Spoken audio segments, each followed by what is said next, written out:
Guys আজকের এই ভিডিওতে আমরা একটা হন্ডা কোম্পানির বাইকের রিভিউ করব আর বাইকটার নাম হলো হন্ডা CB300F। বাইকটা একটা 300 সিসির বাইক এবং বাংলাদেশের সিসি লিমিট যেহেতু 350 সিসি করে দেওয়া হয়েছে তাই এই বাইকটা বাংলাদেশে আসতে পারে, কেননা বাংলাদেশে হন্ডা কোম্পানির অনেক বাইকই চলে।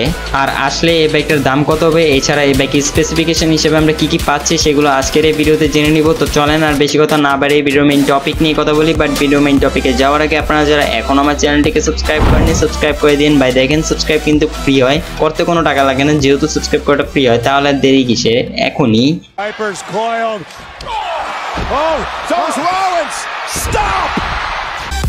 শুরুটাই করি এই বাইকের সৌন্দর্য নিয়ে। এই বাইকের ফ্রন্ট লুকটা দেখতে অতটাও সুন্দর না বা প্রিমিয়াম কোয়ালিটির আমার কাছে মনে হয় নাই, যদিও ইউএসডি সাসপেনশন ব্যবহার করাতে এই বাইকটার লুকটা একটু ফুটে উঠেছে, তবে হেডলাইটটা আমার কাছে ভালো লাগে নাই। আর রিয়ার লাইটের কথা বললে তো এটা আরেকটু ইউনিক করলে বেটার হতো। সাইড প্রোফাইল দেখলে এই বাইকটা অনেকটা মাস্কুলার।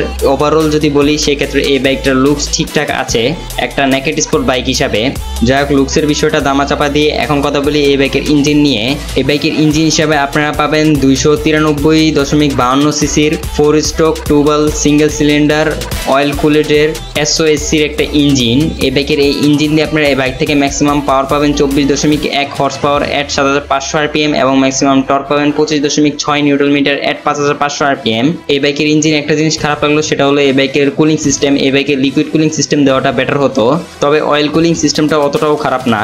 আর এই বাইকের ফুয়েল সাপ্লাই সিস্টেম হিসেবে থাকছে FI সিস্টেম। আর এই ভিডিওতে আমি একটা কথা ভুল বলেছিলাম এই বাইকের ইঞ্জিন নিয়ে, সেটা হলো এই বাইকের ইঞ্জিনে কিন্তু 2টা বাল্ব না 4টা বাল্ব হওয়াতে এই বাইকের পারফরমেন্স আপনারা অনেক ভালো পাবেন।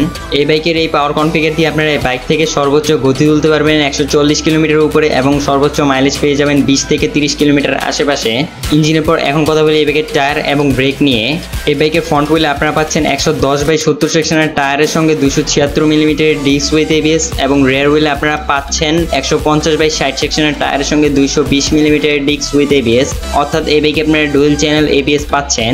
আর এই বাইকের রাইডার কমফোর্টের জন্য ফ্রন্টে ইউজ করা হয়েছে আপসাইড ডাউন সাসপেনশন অর্থাৎ USD সাসপেনশন এবং রিয়ারে ইউজ করা হয়েছে মনোশক সাসপেনশন। এই বাইকের হেডলাইট টেল লাইট ইন্ডিকেটর সবগুলো LED এর থাকছে। আর এই বাইকের স্পিডোমিটার হিসেবে ব্যবহার করা হয়েছে ফুললি ডিজিটাল TFT ডিসপ্লে একটা স্পিডোমিটার, যেটাতে আপনারা হালকা পাতলা রঙের ছোঁয়া পাচ্ছেন। এই বাইকের ফুয়েল ট্যাঙ্ক ক্যাপাসিটি 14.1 লিটারের থাকছে। আর যদি কথা বলি এই বাইকের ফিচার নিয়ে, সেই ক্ষেত্রে এই বাইকে আপনারা ব্লুটুথ কানেক্টিভিটি পেয়ে যাবেন এবং ভয়েস অ্যাসিস্ট পেয়ে যাবেন। এছাড়া নেভিগেশন সিস্টেমও থাকছে এই বাইকের মধ্যে। এখন কথা বলি এই বাইকের বডি ডাইমেনশন নিয়ে। এই বাইকের height 1075 millimetre, length 2084 millimetre, seat height 889 millimetre, ground clearance 177 millimetre. এই সব কিছু মিলিয়ে এই বাইকের ওজন গিয়ে দাঁড়ায় 153 কেজি, যেটা আমার কাছে কমই মনে হয়েছে। তো এই তো ছিল এই বাইকের স্পেসিফিকেশনের বিষয়। এখন কথা বলি এই বাইকের প্রাইস নিয়ে। এই বাইকের Indian on road price 1,70,000 rupee, যেটা বাংলাদেশে আসলে গিয়ে দাঁড়াবে 4 লক্ষ থেকে 4,50,000 টাকার আশেপাশে। তো যাই হোক, এই তো ছিল আজকের এই ভিডিওটা ভালো লাগে কমেন্ট করতে ভুলবেন না। আর যদি একটু বেশি ভালো লাগে তাহলে যা করে দেবে সেটা আমি বলবো না, সেটা আপনারা আমার বিপ্লব ভাই বলবে। বিপ্লব ভাই বলেন।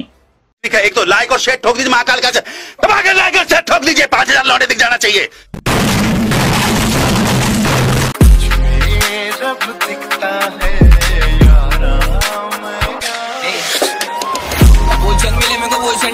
आगे मचा बोले रिस्क डरेंगे पढ़ने से आगे में